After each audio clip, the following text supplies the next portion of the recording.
Hey everybody and welcome to Chairman of the Board. Today I'm talking about Shadows over Camelot, which is a cooperative game set in the kind of Arthurian legend world. It plays in about an hour and a half and plays up to 7 players. This game is pretty famous because it's kind of the game that really made the whole traitor element of the game really famous. So basically the idea of the game is you're a bunch of knights, you're trying to complete a number of different kind of missions to gain white swords, and the one or maybe 2 of the traitor players are trying to make the team lose without blowing their cover. Yeah, it's a game that's been out for quite a while now, and it's pretty simple from a mechanical standpoint, because all you got to do on your turn is you do something bad and you do something good.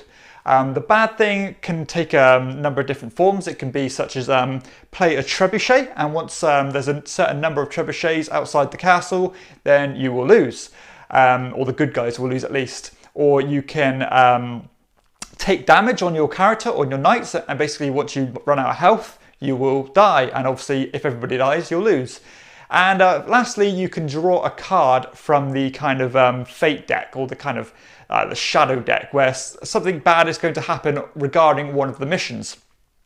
Now, in terms of doing good things, all you're trying to do is you're basically trying to move around to these different missions and play cards to form basically poker hands. And those poker hands are going to vary in difficulty, such as having just like a, I don't know, like 2 pair or 3 pair or something like that.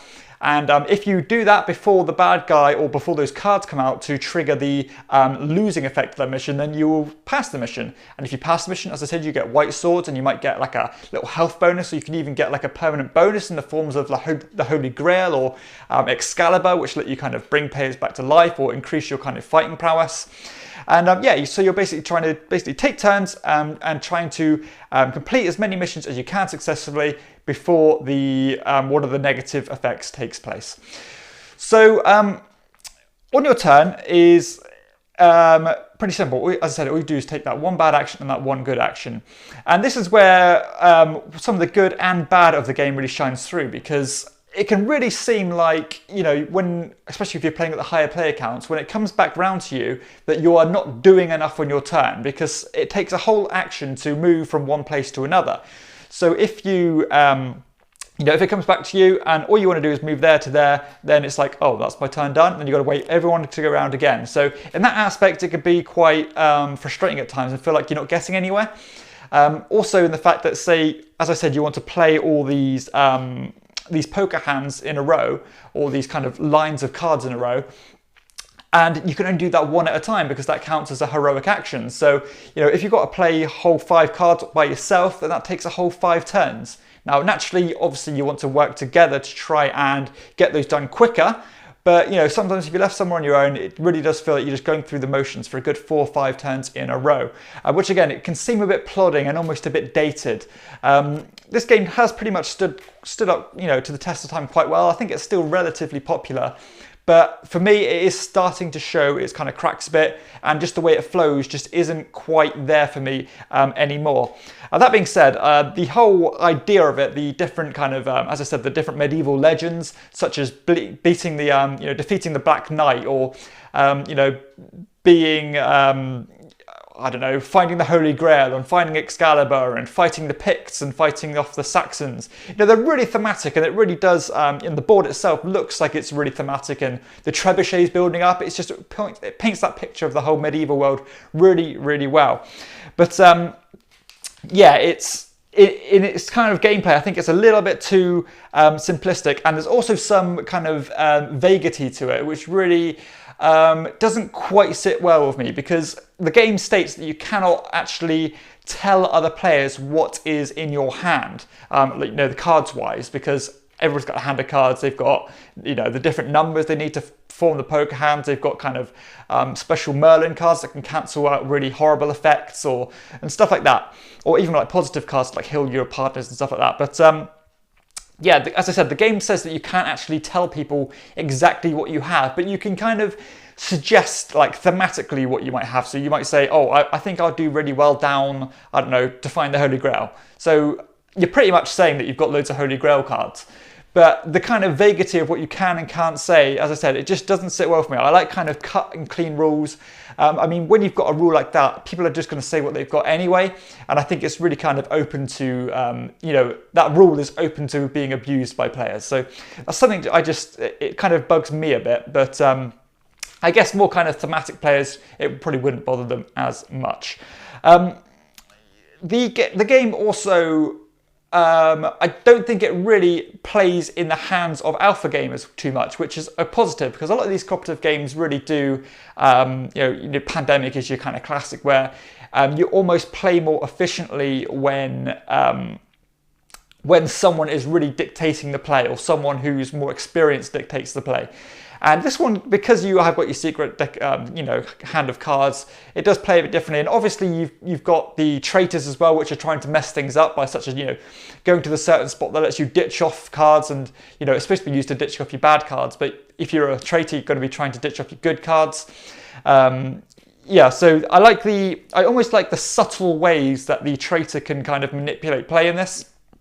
It's really not glaringly obvious who the traitor is, and you've got to be a bit more careful about when you do chip in to help, to not, you know, to try and make yourself not look so suspicious, but also try know when to hold back to help the team as well.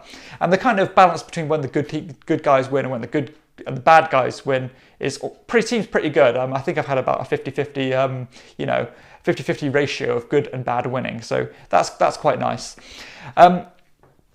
Yeah, I think the kind of the real decisions in the game lie in which negative effect you're going to take that turn, because every kind of all those negative effects do feel very, very potent and very strong.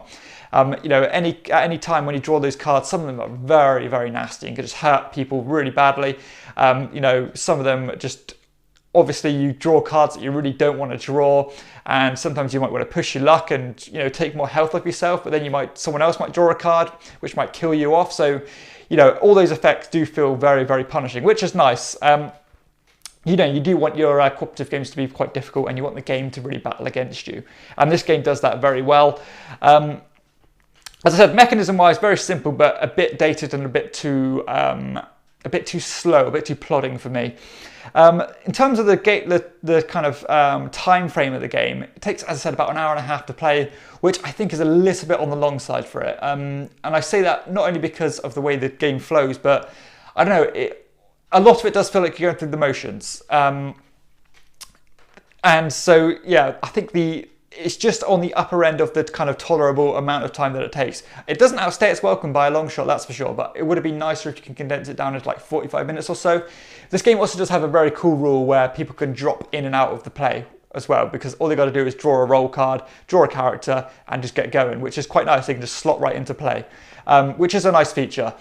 And also all the characters have different abilities as well, so you've got a bit of replayability there. You're trying to use your character's ability most efficiently, which again is a nice touch.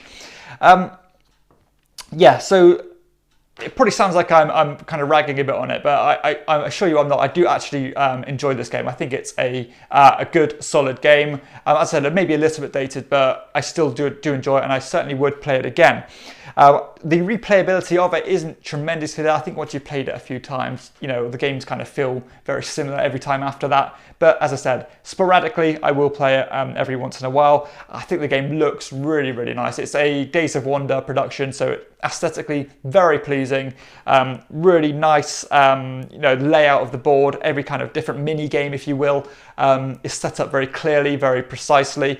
The place where you keep the cards is nice and clear. So yeah, I do like the look of the board. It looks very medieval, and as you'd expect with Days of Wonder, it's a really nice production.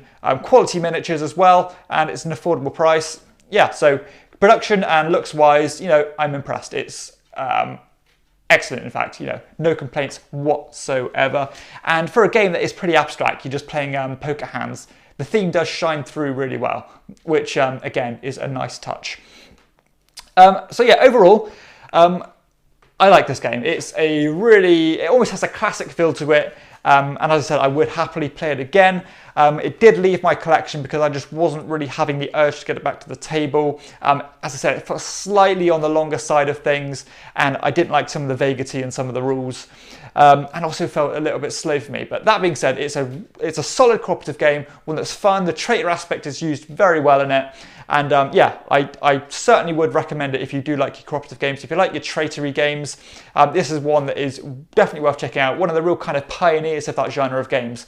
And, you know, despite some of the negative things I said about it, it does get a good verdict from me, which puts it around a 7 out of 10. So, you know, I don't give out those kind of ratings quite lightly. You know, I'm quite almost...